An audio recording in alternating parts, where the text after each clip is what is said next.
अस्सलाम वालेकुम नाज़रीन, programme news talk with Naseer Gopang में अवां सभिनी खे चऊं था भलीकार। नाज़रीन, मुल्क जी जेका सियासी सूरत हाल आहे उहा ॾिसो पिया त ॾींहों ॾींहुं जेको पारो आहे उहो हाई थींदो पियो वञे ऐं ख़ासि तौर ते 9 मई जे वाक़िअनि खां पोइ त सूरत हाल जेका आहे उहा PTI जे लाइ ख़राब खां ख़राब तर थींदी पई वञे। अॼु जेके ख़बरूं आहिनि उन्हनि में इहो ख़बरूं अचनि पियूं साम्हूं, इहे ख़बरूं अचनि पियूं त इमरान ख़ान साहब संदसि घरवारी, उन सां गॾोगॾु ॾिसूं था त मुराद सईद आहे, कासिम सूरी आहे, ॿिया खोड़ अॻवान आहिनि। 600 जे लॻभॻि माण्हू आहिनि PTI जन जा नाला जेके आहिनि नो फ्लाई लिस्ट में विधा विया आहिनि। ॼण यानी हाणे हू जेके आहे मुल्क खां ॿाहिरि सफ़र न करे सघंदा ऐं इहो सभु कुझु चयो पियो त इन करे कयो पियो छाकाणि त गुज़िरियल कुझु ॾींहंनि खां PTI जा कुझु जेके अॻवान आहिनि उहे मुल्क छॾे फ़रार थियण जी कोशिशि करे रहिया हुआ। मुख़्तलिफ़ एयरपोर्टुनि ते उन्हनि खे रोकियो वियो, जंहिंखां पोइ इहा सूरत हाल जुड़ी आहे जो हाणे उन्हनि जा नाला नो फ्लाई लिस्ट में विधा विया आहिनि ऐं उहे हाणे मुल्क खां ॿाहिरि न वञी सघंदा जेसिताईं उन्हनि समूरनि केसनि खे नथो ॾिठो वञे, उन्हनि जी जांच नथी थिए, जेके मुलविस माण्हू आहिनि उहे गिरफ़्तार नथा थियनि या जेके उन्हनि ख़िलाफ़ के केस में उन्हनि खे सज़ाऊं नथियूं अचनि। अॼु प्रोग्राम में असीं उन ते ॻाल्हि ॿोल कंदासीं, हीअ जेका समूरी सूरत हाल आहे उहा कहिड़ो रुख़ अख़्तियार कंदी। गॾोगॾु असीं अॼु प्रोग्राम में ॻाल्हि ॿोल कंदासीं त 16 जेके अहिड़ा माण्हू आहिनि जिन खे अॼु लाहौर जी दहशतगर्दी टोड़ अदालत में पेश कयो वियो। 9 मई जे हवाले सां ॿुधाए पियो त इहे माण्हू उन्हनि खे उन वाक़िअनि में मुलविस हुआ ऐं दहशतगर्दी टोड़ अदालत इन्हनि माण्हुनि खे फ़ौजी अदालतुनि जे हवाले करण जी अॼु इजाज़त ॾेई छॾी आहे। ॼण यानी बाज़ाब्ता तौर ते जेके इहे माण्हू आहिनि हाणे उन्हनि जा केस फ़ौजी अदालतुनि में हलंदा। तो हिते सुवाल इहो थो पैदा थिए त छा इहो सिलसिलो कारकुननि ताईं रुकजंदो या जेके आला अॻवान आहिनि PTI जी जेका मेन क़यादत आहे, मुख्य क़यादत, छा उन्हनि जा केस बि फ़ौजी अदालतुनि में हलंदा। पाण उन ते बि ॻाल्हि ॿोल कंदासीं। ॿियो इंतिहाई अहम मामिलो इहो आहे जो मुख़्तलिफ़ ऑडियो जेके आहिनि उहे लीक थियूं पिए ऐं ख़ासि तौर ते उहे ऑडियो जिन में जुडिशरी जो तमामु घणो ज़िक्र हो, मुख़्तलिफ़ केसनि जो ज़िक्र हो, कहिड़ा केस कहिड़े जज खे ॾियणु खपनि, कहिड़े जज खे कहिड़ी बेंच जो हिसो हुजणु खपे ऐं मुख़्तलिफ़ ई ऑडियो लीक जेके आहिनि उहे मंज़र आम ते आयूं, जंहिंमें परवेज़ इलाही साहब जो बि मुबैना आहे, हिकिड़े जज साहब सां ॻाल्हि ॿोल हुई ऐं साकिब निसार साहब जी बि ॻाल्हि ॿोल हुई, PTI जे ॿियनि अॻवाननि जी बि ॻाल्हि ॿोल हुई।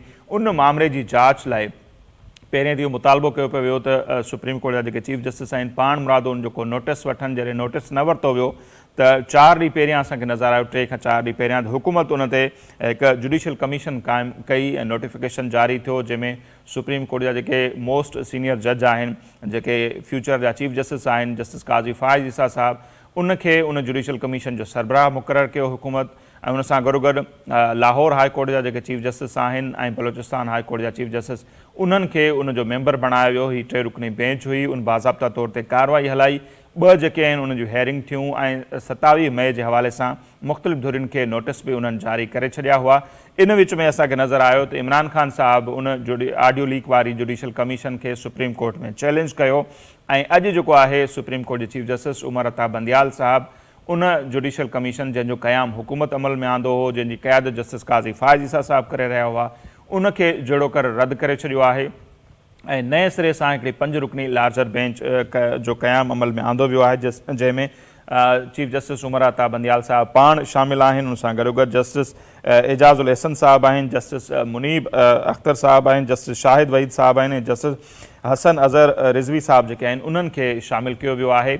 उनखां पोइ इहे सवाल उथनि था त नेठि इहो छा पियो थिए ऐं जस्टिस काज़ी फ़ाइज़ ईसा खे उन बेंच में छो शामिलु न कयो वियो आहे। उन सां गॾोगॾु ॿिया जेके मोस्ट सीनियर जज आहिनि, जेकॾहिं ॾिसूं था जस्टिस सरदार तारिक साहब आहिनि, जस्टिस अतहर मिनल्ला साहब आहिनि, जस्टिस अमीनुद्दीन ख़ान आहिनि ऐं ॿिया हिकिड़ा खोड़ मोस्ट सीनियर जज जेके आहिनि उहे मौजूदु आहिनि, पर उन्हनि खे हिकु भेरो ॿीहर नज़रअंदाज़ करे उहे ई जज जंहिंजे लाइ चयो थो वञे त इहे हमख़्याल जज आहिनि उन्हनि खे हिन बेंच जो हिसो बणायो वियो आहे। सो उन ते छा जुडिशरी जे तरफ़ां को रद्दअमल ईंदो, ॻाल्हियूं इहे बि थियनि त अंदरियां ई हाणे को रद्दअमल अची सघे थो ऐं हुकूमत जो उन ते कहिड़ो रिएक्शन ईंदो। अॼु प्रोग्राम में पाण उन ते ॻाल्हि ॿोल कंदासीं। हींअर इस्लामाबाद मंझां सीनियर सहाफ़ी ऐं तर्जुनिगार आहिनि कुर्बान बलोच साहब, उहे असां सां टेलीफोन लाइन ते मौजूदु आहिनि। कुर्बान बलोच साहब, तमामु घणी महिरबानी ऐं असांखे वक़्तु ॾिनो। कीअं था ॾिसो कुर्बान बलोच साहब जेका मुल्क जी सियासी सूरत हाल आहे या अदालती महाज़ जेकॾहिं ॾिसूं था उन ते बि पोइ ईंदासीं। इमरान ख़ान साहब, संदसि घरवारी ऐं 600 जे लॻभॻि ॿुधाए पियो त माण्हुनि जा नाला नो फ्लाई लिस्ट में शामिलु कया विया आहिनि अॼु। ऐं अॼु इहा बि ख़बर आई त जेके आहिनि 16 अहिड़ा माण्हू आहिनि जिन जा जेके आहिनि कमांडिंग ऑफिसर खे हवाले कया विया आहिनि दहशतगर्दी टोड़ अदालत लाहौर तरफ़ां ऐं फ़ौजी कोर्टुनि में बाज़ाब्ता तौर ते हाणे केस हलण जी शुरूआति बि थियणु वञे पई। जी बिल्कुलु नसीर, तव्हां सही पिया चओ। जेको 9 मई खां पोइ सूरत पैदा थी उन हवाले सां जेको पेशरफ़्त आहे ऐं जेका कानून जी ख़िलाफ़ वर्ज़ी थी या जेके अस्करी असासन खे नुक़सानु पहुचायो वियो भंजला कई वई उन ख़िलाफ़ कार्रवाई जो सिलसिलो जारी आहे। मां सम्झां थो त जिते जंहिं हिक पासे कार्रवाई जो सिलसिलो जारी आहे ते ॿिए तरफ़ जेको डैमेज जेको आहे उनजी रिहेबिलिटेशन चओ या उनजो अदालो चओ या विचो रस्तो कढण वारो अमल आहे। मां सम्झां थो त उहो बि शुरू थी वियो आहे। जेकॾहिं कल्ह की तव्हां प्रेस कॉन्फ्रेंस उनजी गौर सां ॿुधी हूंदी असद उमर जी जेके ॻाल्हियूं हुयूं या जेको हुन पंहिंजो केस रखियो उन मां इहो मैसेज वञे पियो त तहरीक इंसाफ़ जेको जेका ॻाल्हियुनि लाइ तयारु कोन्हे या इमरान ख़ान जो हिकु सख़्तु मौक़ुफ़ हुयो ॻाल्हियुनि जे हवाले सां हुकूमत सां अस्करी क़यादत सां या इदारनि सां असद उमर वाज़े हिकिड़ो मैसेज ॾिनो ॻाल्हियूं थियणु खपनि ऐं कानून जी बालादस्ती बि थियणु घुरिजे ऐं जेके कानून जी ख़िलाफ़ वर्ज़ी में मुलविस माण्हू ख़िलाफ़ कदम बि खणणु घुरिजे पर जेके बेगुनाह आहिनि उन्हनि जो बि अदालो थियणु घुरिजे उन्हनि खे रिलीफ मिलणु घुरिजे। कल्ह की उन प्रेस कॉन्फ्रेंस खां पोइ तव्हां जेके ॾिसंदो त कोई वॾी भंजला PTI में अञा ताईं कोई न साम्हूं न आई आहे। बाक़ी केस जे हवाले सां बिल्कुलु तव्हां दुरुस्त या निशानदेही कई त कार्रवाई जारी आहे केसिस ते पेशरफ़्त थिए पई ऐं जेको अस्करी क़यादत तरफ़ां जेके तकरीर में शोधा जो ॾींहुं कल्ह मल्हायो वियो अॼु मल्हायो वियो हुकूमत तरफ़ां मल्हायो वियो उन हवाले सां बि सरगर्मियूं जारी आहिनि। बहरहाल अॻिते हली इहो मूंखे ॾिसण में अचे पियो त हिकु दफ़ो ॿीहर जेके इमरान थी सघे थो त माइनस इमरान ख़ान थी वञे उन खां पोइ PTI जी बाक़ी जेके माण्हू आहिनि जेके हाणे विचतरियूं ॻाल्हियूं कनि पिया या सॉफ्ट कार्नर ॾेखारीनि पिया उन्हनि में हुकूमत ऐं बाक़ी रियासती स्टेक होल्डर्स में ॻाल्हियूं थियनि ऐं मामला अॻिते अफ़वाम तफ़हीम तरफ़ वधनि।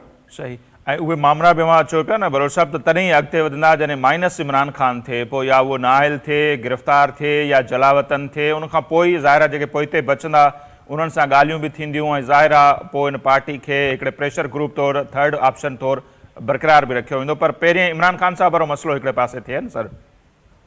इमरान ख़ान जे हवाले सां इमरान ख़ान ॿ ॾींहं अॻु में पाण चयो तव्हांखे यादि हूंदो यकीनन तव्हां उनजी ॻाल्हि ॿुधी बि हूंदी पढ़ी बि हूंदी त जेकॾहिं मां टीम ठाहियां थो पंहिंजी पार्टी मां ऐं जेकॾहिं उहा ॻाल्हियूं करे उहा सम्झे थी ऐं हुकूमती माना टीम या अस्करी इदारनि जा नुमाइंदा उन्हनि खे क़ाइल करण में कामयाबु वञनि था त इमरान ख़ान खां सवाइ पाकिस्तान जो फ़ाइदो थी सघे थो ही मामला बहितरी तरफ़ वधी सघनि था त मां पोइ ते हटी सघां थो। इहो जेको मैसेज आहे मुंहिंजे ख़्याल में इहो ई पैगाम आहे। इन लाइ ज़रूरी नाहे त इमरान ख़ान बाज़ाब्ता तौरु हिकिड़ो ऐलान थी वञे त इमरान ख़ान खे पार्टी मां कढियो वियो या उनजो मुस्तक़बिल अल्ताफ़ जहिड़ो हुजे या हू अॻूणे वज़ीर आज़म या नवाज़ शरीफ़ जीअं मुल्क छॾे वञे पर इहो बि थी सघे थो त हू फ़िलहाल गोशानशीनी अख़्तियार करे ऐं सियासी जेके मामला आहिनि उनजी बाज़ाब्ता हिकड़ी सरगर्मी असद उमर या कुझु अहिड़नि माण्हुनि जे हवाले थिए जेके पार्टी खे अॻिते वधाइनि ऐं जेके रियासती इदारनि सां एस्टेब्लिशमेंट सां बि ॻाल्हियूं कनि ऐं मौजूदा इत्तेहादी हुकूमत सां बि ॻाल्हियूं कनि ऐं मामिलो चूंडुनि तरफ़ वञे। सही बिल्कुलु मां सही था चओ ऐं कुझु माण्हू इहो ई चवनि पिया त ज़ाहिर आहे जेकॾहिं कुरैशी साहिबु न पियो छॾे परवेज़ खटक साहिबु आहिनि जंहिंजे लाइ ॻाल्हियूं हलियूं पिए असद उमर त इट मीन्स के उहे असाइनमेंट हूंदी छा हूंदी पर PTI में बरक़रार हूंदा उहे ई मामलनि खे अॻिते वधाईंदा।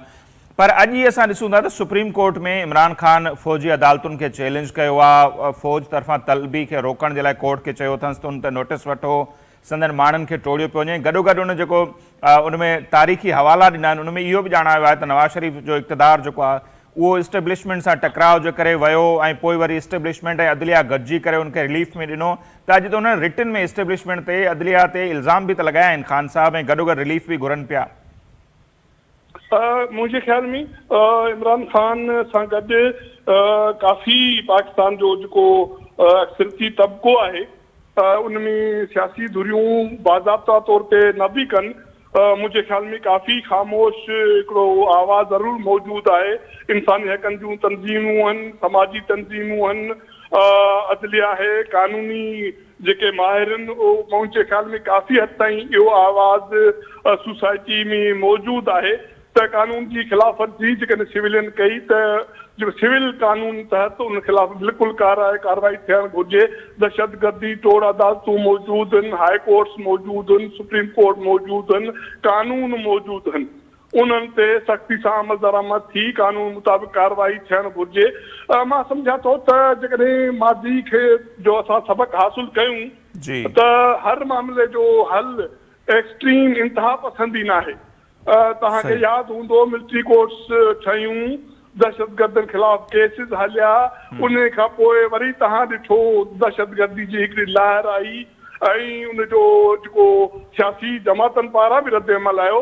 हाणे इमरान ख़ान वाज़े तौर ते मिलिट्री कोर्ट्स जी माना मुखालफ़त करे पियो, पर मुंहिंजे ख़्याल में काफ़ी सियासी जमातनि में बि दबियल तौर ते इहो आवाज़ मौजूदु आहे त जेकॾहिं मौजूदा जेके बि कानून तव्हांजा मुल्क में मौजूदु आहिनि, जेकॾहिं तव्हां उन्हनि ते सख़्ती सां अमल दरामद कयो त शायदि तव्हांखे मिलिट्री कोर्ट्स जी ज़रूरत न पवे। सही ऐं बिल्कुलु बलोच साहब, असां जॾहिं ॾिठोसीं पार्लियामेंट फ़ौजी अदालतुनि जे हवाले सां ताज़ो जेको आहे उनजे हक़ में ठहराव मंज़ूर कयो त शहबाज़ शरीफ़ साहब वज़ीर आज़म तौरु ख़िताब कंदे इहो चयो त जेके फ़ौजी ठिकाणा आहिनि या तनसीबात चऊं या जॻहियूं थियूं उन ते जेके हमला थिया उनमें जेके मुलविस माण्हू हूंदा उन्हनि जा केस फ़ौजी अदालतुनि में हलंदा, बाक़ी जेके सिविल जेके मिल्कियतूं आहिनि उन्हनि ते जेके हमला थिया उन्हनि जवाबदारनि जा केस जेके आहिनि दहशतगर्दी वारा जेके कलम आहिनि या दहशतगर्दी तौरु अदालतूं आहिनि उन्हनि तहत हलंदा। त हीउ मामिलो इन में खयो पियो न त कंटोनमेंट्स एरिया में जेको कुझु थियो आहे उन्हनि में जेके बि भले सिविलियन हुजनि उन्हनि जा केस फ़ौजी अदालतुनि में हलणु खपनि। नसीर बिल्कुलु तव्हां सही पिया चओ। माना तव्हांजो मतिलबु आहे त वज़ीर आज़म जो इहो चवणु आहे त जेके बि माना GHQ ते मिलिट्री ठिकाणनि ते कंटोनमेंट्स एरिया में हमला थिया उहे दहशतगर्दी के तनाज़ुर में अचनि था। ओके, जेकॾहिं बिल्कुलु इहो ईअं आहे, पर जेकॾहिं उन जे लाइ तव्हां वटि दहशतगर्दी तौरु अदालतूं मौजूदु आहिनि, माज़ी में बि उन अदालतुनि कार्रवायूं कयूं आहिनि, हाणे बि उहो अदालतूं मौजूदु आहिनि ऐं CTG हिकिड़ो इदारो बि मौजूदु आहे जेको माना हंट करे पियो अहिड़नि अनासरनि खे जिन अहिड़ा अमल कया, या त पोइ हिकिड़ो अमल इहो थियणु घुरिजे त इहे इदारा बिल्कुलु डिफ्यूज़ थियणु घुरिजनि, ख़तमु थियणु घुरिजनि ऐं समूरो इहो जेको बि अमल आहे दहशतगर्दी ख़िलाफ़ कार्रवाइनि जो उहो मिलिट्री ॾे ट्रांसफर थी वञे। या हिकिड़ो इहो ॿियो अमल ॿियो क़दम इहो मौजूदु आहे त तव्हां वटि जेकॾहिं इहे इदारा सिविलियन शेप में मौजूदु आहिनि, पार्लियामेंट जे बाय लॉस तहत एक्ट तहत जेकॾहिं उहे क़ाइमु कया विया, तव्हांजो पार्लियामेंट असेंबली उनजी तोसी कई, आला अदालतुनि तरफ़ां उनजी जज मुक़रर कया विया त पोइ बहितर मुंहिंजे ख़्याल में हिकिड़ो ख़्यालु इहो बि मौजूदु आहे सोसाइटी में त उन्हनि इदारनि खे तव्हां एतिरो माना बावकार बणायो, एतिरो शफ़ाफ़ बणायो, एतिरो तेज़ इंसाफ़ जी फराहमी जे अमल खे बणायो त शायदि पोइ तव्हांजो जेको मक़सदु आहे इन इदारनि मां हल थी वञे, बजाए जे तव्हां कंहिं एक्सट्रीम ते हलिया वञो ऐं हिकु दफ़ो ॿीहर मुस्तक़बिल में मिलिट्री ते तव्हांजे रियासती इदारनि ते इहा आङुर खई वञे त ग़लति को फ़ैसिलो थियो, को ग़लति अमल थियो या ग़लति कंहिंखे सज़ा मिली त इन अमल खां ख़्वारी खां बचण लाइ बहितर आहे तव्हां वटि एग्ज़िस्टिंग जेके इदारा आहिनि उन्हनि खे बहितर नमूने सां इस्तेमालु करे उन्हनि मां वधि में वधि फ़ाइदो वरितो वञे। सही था चओ, बिल्कुलु। अच्छा बलोच साहब, जीअं पाण जुडिशरी जो ज़िक्र कयूं था त हिते वरी अॼु असां ॾिठोसीं त जेका हुकूमत ऑडियो लीक्स जी जांच लाइ 3 रुकनी हिकिड़ी जुडिशियल कमीशन क़ाइमु कई जस्टिस काज़ी फ़ाइज़ सां जी सदारत में, 27 मई ते उन्हनि मुख़्तलिफ़ धुरियुनि खे तलब बि कयो हो ऐं अॼु असां वरी ॾिसूं था त चीफ जस्टिस साहब जेके आहिनि इमरान ख़ान साहब जी दरख़्वास्त ते उमर अता बंदियाल साहब फ़ाइज़ ईसा साहब वारी बेंच खे ॼण त रद्द करे छॾियो। 5 रुकनी लार्जर बेंच उन्हनि नई क़ाइमु कई आहे जंहिंजी सरबराही हू पाण पिया कनि, उनमें काज़ी फ़ाइज़ ईसा साहब शामिल न हूंदा, बाक़ी जेके हमख्याल चयो त वञे जज उहे हूंदा। त इन सां अव्हांखे छा थो लॻे त इहा टकराव वारी जेका सूरत हाल आहे उनमें बहितर तेज़ी न ईंदी?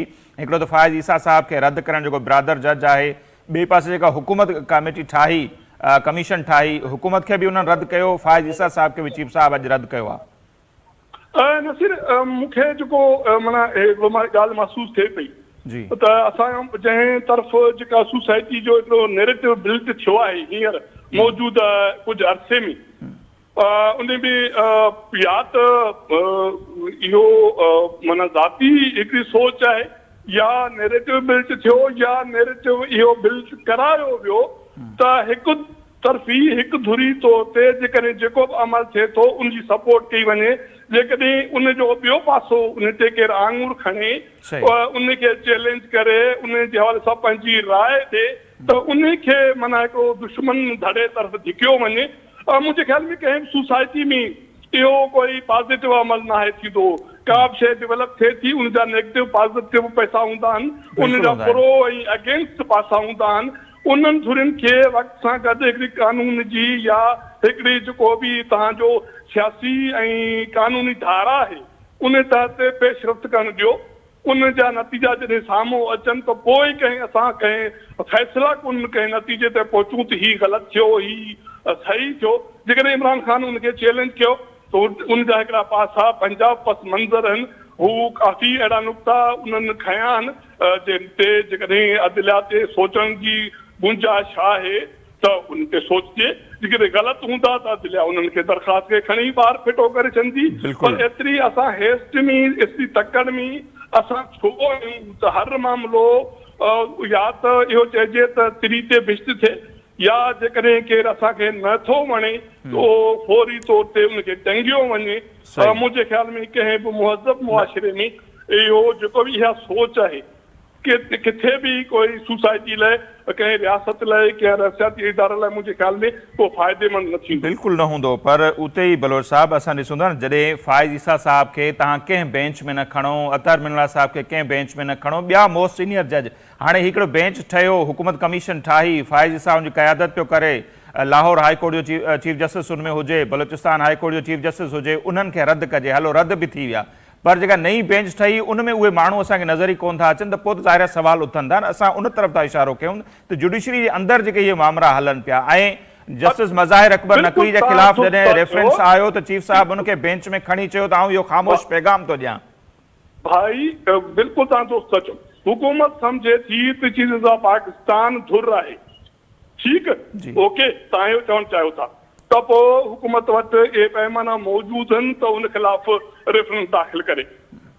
अदलिया उन खां पोइ सुप्रीम कोर्ट में जेका बि कमीशन जी जोड़जक थींदी उनजो फ़ैसिलो ईंदो, उहो तव्हां मां माना बिल्कुलु पिक चूज़ त नथा करे सघूं त हीअ शइ मूंखे नथी वणे तंहिं करे हीअ शइ न हुजणु घुरिजे।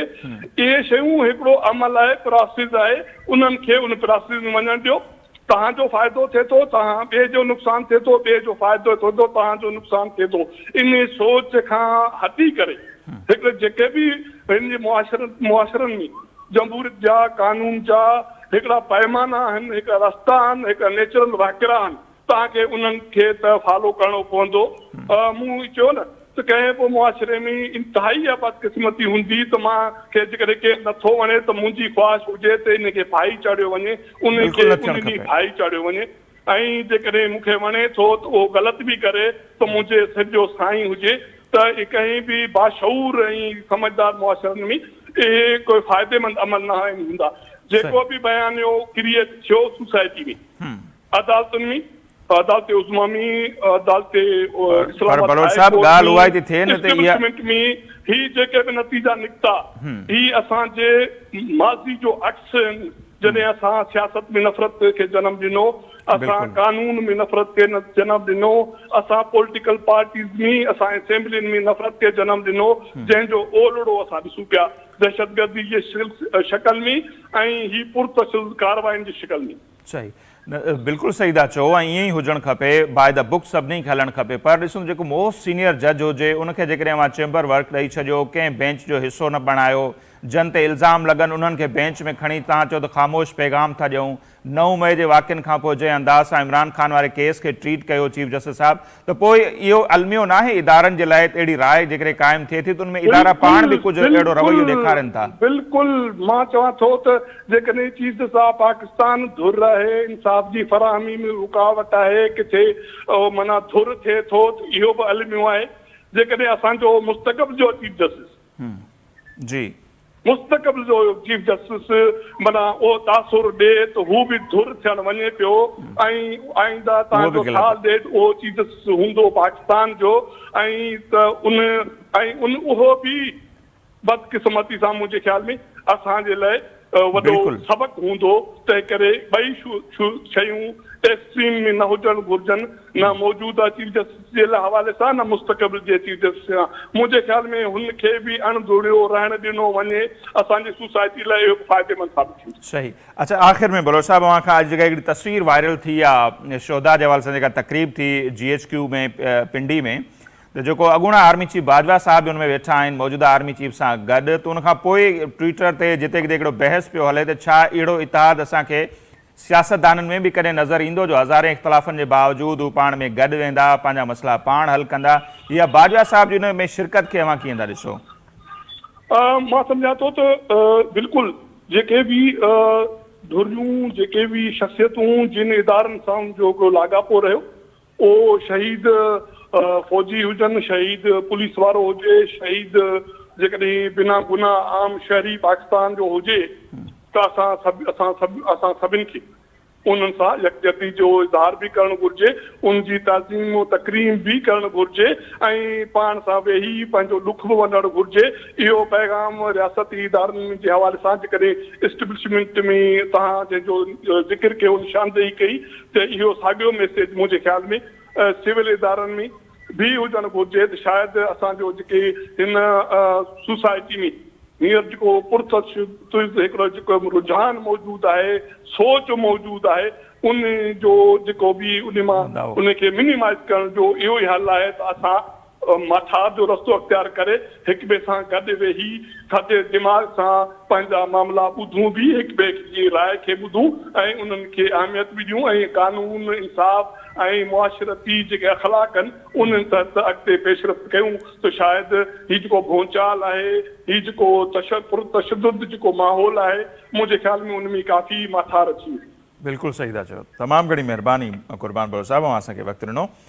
कुर्बान बलोच साहब जी राय अवां जे साम्हूं आहे ऐं मुख़्तलिफ़ मामलनि ते जेकॾहिं बहस थिए थो, ऐं ज़ाहिर आहे असीं कंहिं ते बि धुर हुजण जो इल्ज़ाम न हणूं था, न असांखे हणणु खपे, न इहो असांजो हक़ु आहे, पर जॾहिं इदारा अहिड़े क़िस्म जा फ़ैसिला ॾींदा त पोइ ज़ाहिर आहे हिकिड़ा सवाल आहिनि जेके सोसाइटी में जनम वठनि था, ऐं हीउ को पहिरियों भेरो कोन्हे जो जस्टिस काज़ी फ़ाइज़ ईसा साहब सां ईअं थियो हुजे, खोड़ भेरा अॻु में बि ईअं थींदो आयो आहे। तंहिंखां पोइ अहिड़े क़िस्म जा सवाल जेके आहिनि उहे ज़रूरु उथनि था त हिकिड़ी कमीशन हुकूमत ठाही, चलो उन में पिली इहा खई वई आहे त चीफ जस्टिस जी मर्ज़ी खां सवाइ का बि अदालती कमीशन नथी ठही सघे, उहा जाइज़ थी सघे थी या उन ते हिकिड़ी हेयरिंग थिए हा। बट जेकॾहिं नई कमीशन ठहे थी 5 रुकनी, त उन में असांखे सरदार तारिक बि नज़र कोन था अचनि, उनमें असांखे अमीनुद्दीन ख़ान साहब बि नज़र कोन था अचनि, उनमें असांखे अतर मिल्ला साहब जेके आहिनि उहे बि नज़र कोन था अचनि। जस्टिस काज़ी फ़ाइज़ ईसा जेके मोस्ट सीनियर जज आहिनि ऐं नेक्स्ट जेके आहिनि उहे चीफ जस्टिस आहिनि पाकिस्तान जा, उनखे बि नज़रअंदाज़ कयो थो वञे, ऐं उहे ई जज जेके मुख़्तलिफ़ बेंचिस जो हिसो रहिया आहिनि, जेके गॾियल तौर ते इतफ़ाक़ी राय सां फ़ैसिला ॾींदा आया आहिनि, उन्हनि खे जेकॾहिं खयो थो वञे त पोइ ज़ाहिर आहे हिकिड़ा खोड़ सारा सवाल बि जेके आहिनि उहे जनम वठनि था त नेठि ईअं छो पियो थिए। हाणे ॾिसणो इहो आहे, जॾहिं 2 ॾींहं 3 बल्कि पहिरियां उन ते असां ॻाल्हि ॿोल कईसीं त इहो ई असां सवाल उथारियो हो त जेकॾहिं इनखे चीफ जस्टिस साहिबु रद्द कंदो त पोइ हुकूमत जो जेको आहे रिएक्शन कहिड़ो हूंदो। सो ॾिसणो इहो आहे त ईंदड़ ॾींहंनि में हुकूमत उनजो रिएक्शन छा थी ॾेखारे, या जुडिशरी जे अंदरियां बि इहे ॻाल्हियूं थियनि पियूं त हिकिड़ो को रिएक्शन अची सघे थो, जेको रवैयो हिकिड़ो मोस्ट सीनियर जज जेको आहे सुप्रीम कोर्ट जो, उन सां चीफ जस्टिस साहिबु जेको अख़्तियार कनि था, ऐं ख़ुदा न ख़ास्ता किथे सूरत हाल उहा न थिए जीअं सैयद सजाद अली शाह साहब जे लाइ थी वई, जो जुडिशरी जे अंदरियां उन्हनि जे ख़िलाफ़ु आवाज़ु उथणु लॻो ऐं आख़िर में उन्हनि खे घर वञिणो पियो। सो बहरहाल हिते वक़्तु थिए पियो मुख़्तसर ब्रेक जो, असीं ब्रेक वठंदासीं, वापसि ईंदासीं त हीअ जेका बि सूरत हाल आहे मुल्क जी उन ते पाण वधीक ॻाल्हि ॿोल कंदासीं।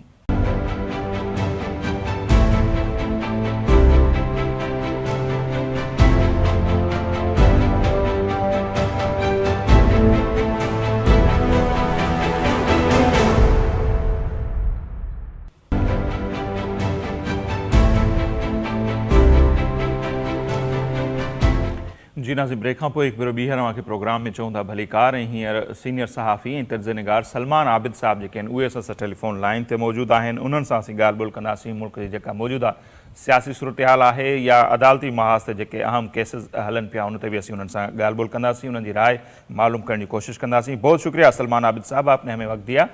सर, किस तरह देखते हैं आज एक तरफ हम देखते हैं कि लाहौर की इंसदादी दहशतगर्दी अदालत ने 16 जो लोग हैं 9 मई वाक़े के हवाले से कहा जा रहा है कि मुलविस हैं, उनको कमांडिंग ऑफिसर के हवाले किया जाता है और खबरें ये आती हैं कि अब फौजी अदालतों में इनका ट्रायल होगा। और आज ही हम देख रहे हैं कि इमरान खान साहब ने फौजी अदालतों को सुप्रीम कोर्ट में चैलेंज भी किया है। तो ये सूरत हाल आपको किस तरफ जाती हुई नजर आ रही है? क्या ये अदालतें चल पाएंगी या सुप्रीम कोर्ट इस हवाले से भी कोई डायरेक्शन देगी?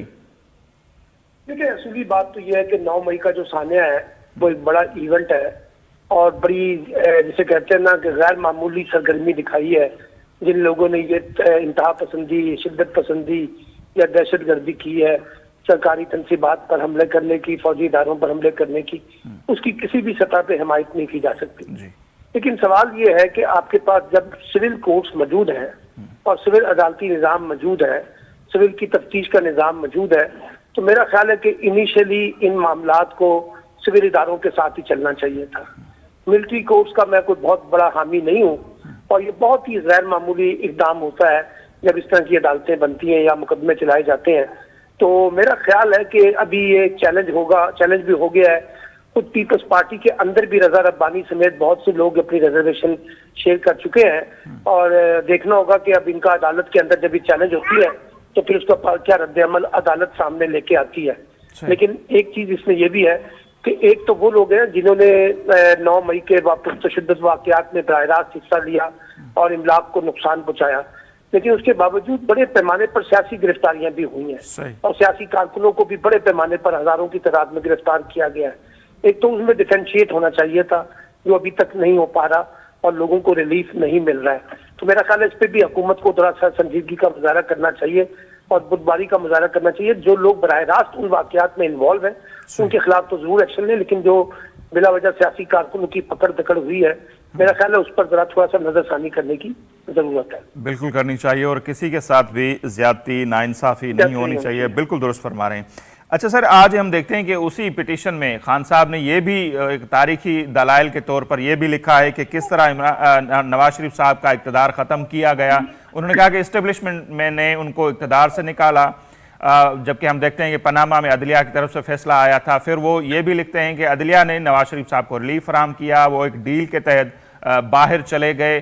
तो आज एक कहा यह जा रहा है कि उन्होंने उसी पिटीशन में एक चार्जशीट भी पेश की है इस्टेब्लिशमेंट के हवाले से भी और जुडिशरी के भी हवाले से। देखिए, पाकिस्तान की सियासी तारीख को आप भी मुझसे ज्यादा बेहतर जानते हैं।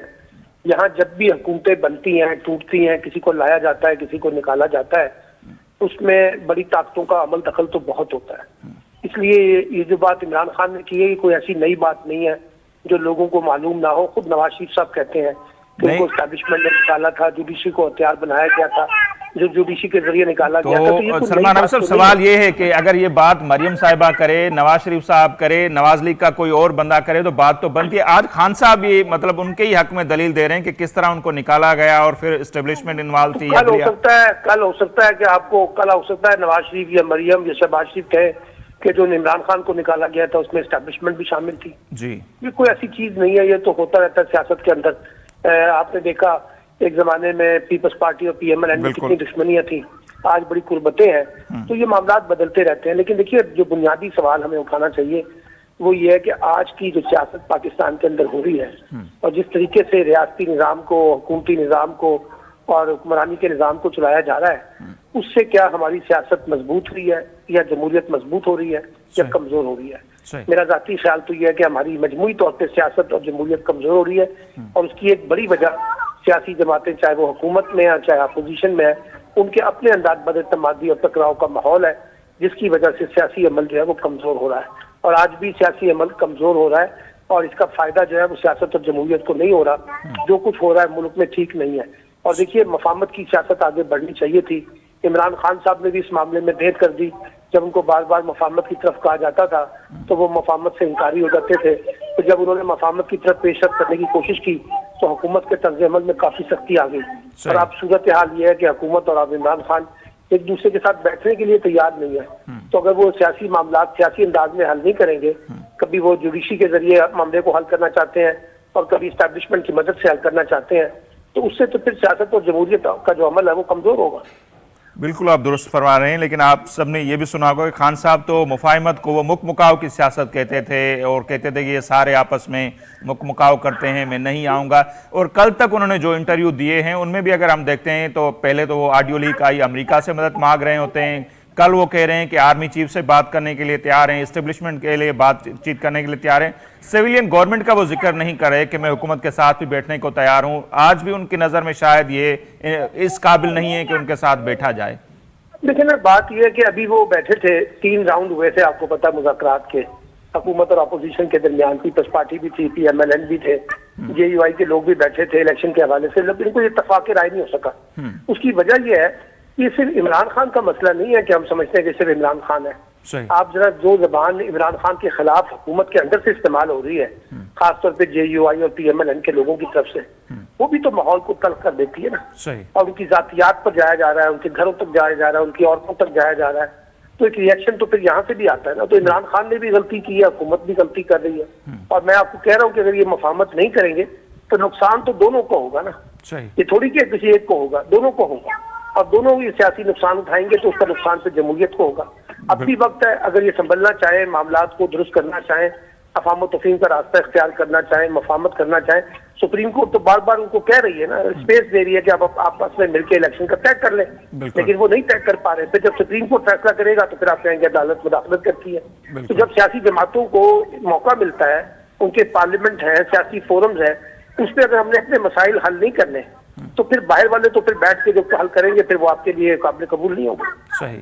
तो हम तो यही चाह रहे हैं कि मुफाहिमत के तहत मामला हल हो, लेकिन आज ही हम देखते हैं कि ये खबरें भी चलती हैं कि इमरान खान साहब, उनकी जो वाइफ हैं बुशरा बीबी साहिबा, और 600 लोगों के नाम नो फ्लाई लिस्ट में शामिल कर दिए जाते हैं। फौजी अदालतों में केसेस की शुरुआत हो जाती है, तो फिर मुफाहिमत किस तरह होगी, बातचीत का अमल सर कैसे मैंने कहा ना, मुफाहमत के लिए माहौल बनाना पड़ता है ना जी। 7000 लोगों को आपने गिरफ्तार किया हुआ है, इनको गिरफ्तार करके तो मुज़ाकरात नहीं होंगे ना।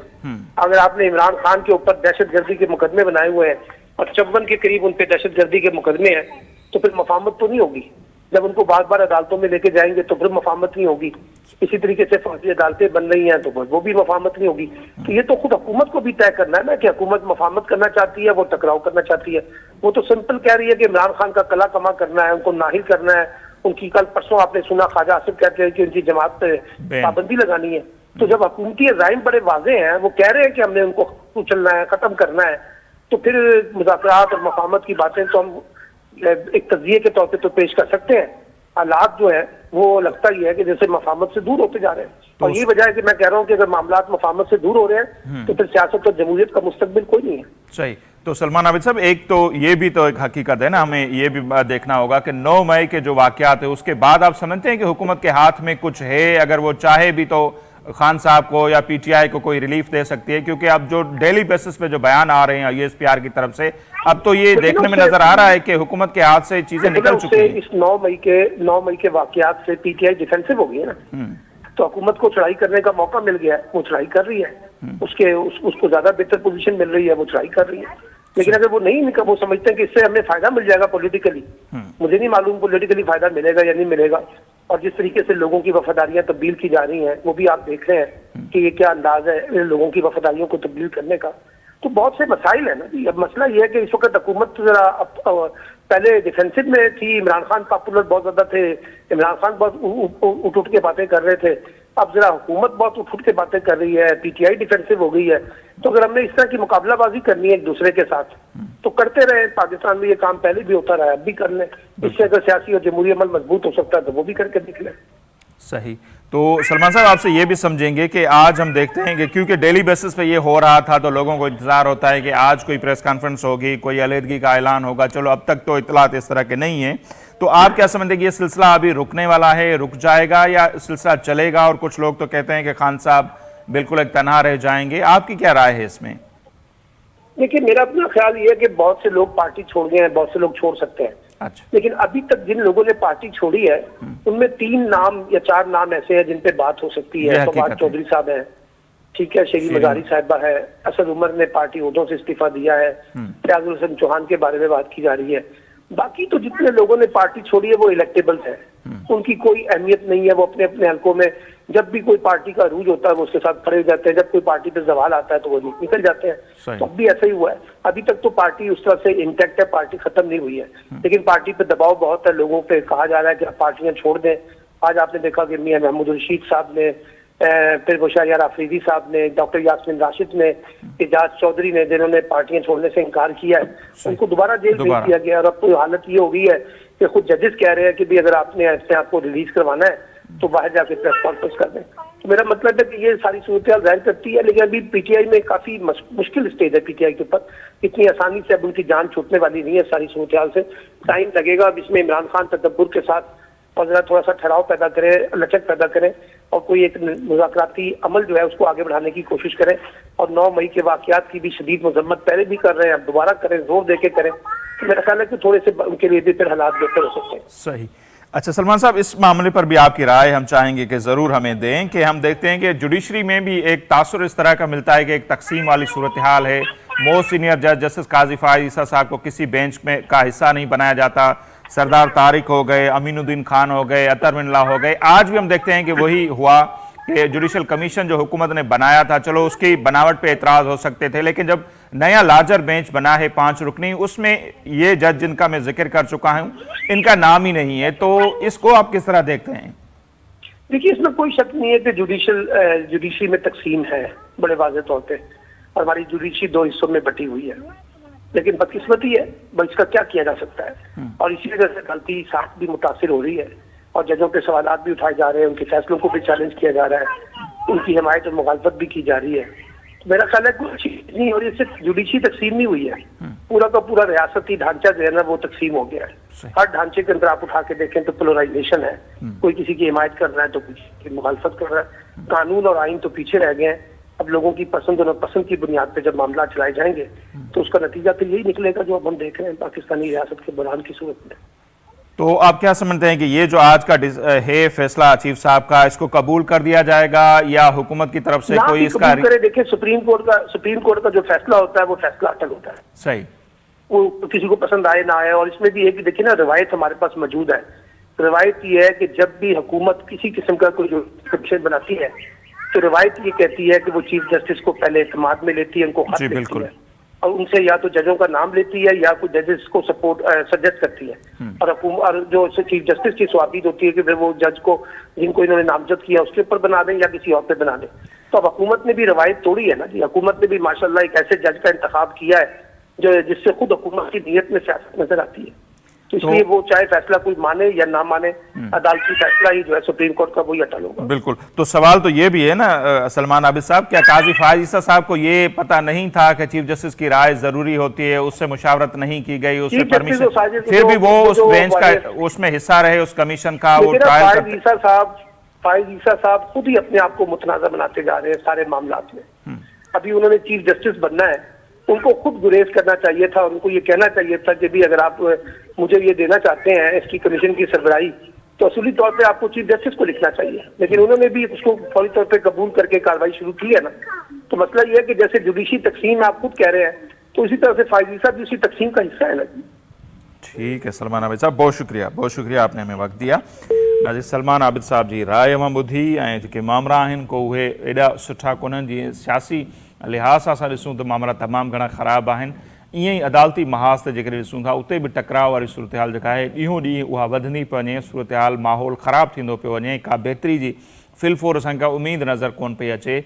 ऐं हीउ जेको मामिलो आहे लॻे ईअं थो ईंदड़ ॾींहंनि में अञा काफ़ी जेको आहे टकराव जो सबबु बणिजी सघे थो ऐं हुकूमत जे तरफ़ां कोई रद्द अमल उन ते अची सघे थो या जीअं चऊं पिया जुडिशरी जे तरफ़ां अंदरियां बि को रद्द अमल साम्हूं अची सघे थो। बहरहाल पॉलिटिकल सूरत हाल ॾिसूं था हींअर ताईं जेका जीअं मूंखे ॿुधायोसीं केतिरा माण्हू जिन जा नाला नो फ्लाई लिस्ट में विधा विया आहिनि, खोड़ गिरफ़्तारियूं बि थियनि पियूं ऐं बाज़ाब्ता तौर ते हिकिड़ी शुरूआति बि थी चुकी आहे फ़ौजी अदालतुनि में केस हलण जी अॼु खां।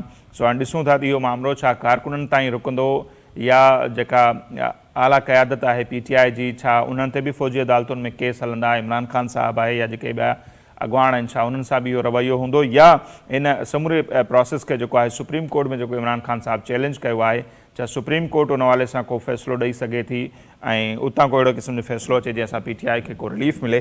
बहरहाल ईंदड़ ॾींहंनि में इहे शयूं जीअं वाज़े थींदियूं पाण हुन ते वधीक ॻाल्हि ॿोल कंदासीं। अॼु प्रोग्राम में फ़िलहालु एतिरो ई, असांखे ॾींदा इजाज़त। अल्लाह निगहबान।